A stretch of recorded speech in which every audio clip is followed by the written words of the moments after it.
Di dunia ini kan ketika dihadapi dengan yang namanya proses belajar, ada dua jenis manusia. Pertama, manusia yang menganggap proses belajar sebagai beban. Kedua, manusia yang menganggap proses belajar sebagai penghasil kebahagiaan.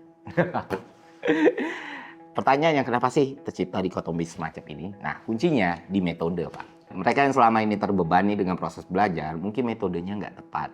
Dan sebaliknya, mereka yang menikmati proses belajar mungkin telah menemukan metode yang udah oke banget dan cocok buat mereka. Dan jelas, dua keadaan ini menghasilkan output yang berbeda. Nah, bagaimana memahami metode yang tepat ini? Gini, belajar itu kayak ngejalanin proses kompleks di otak, cuy. Dan metode yang tepat itu bikin proses belajarnya jadi lebih efektif dan lebih efisien. Ada beberapa alasan kenapa penting banget buat pakai metode yang sesuai. Karena otak kita bekerja dengan cara tertentu.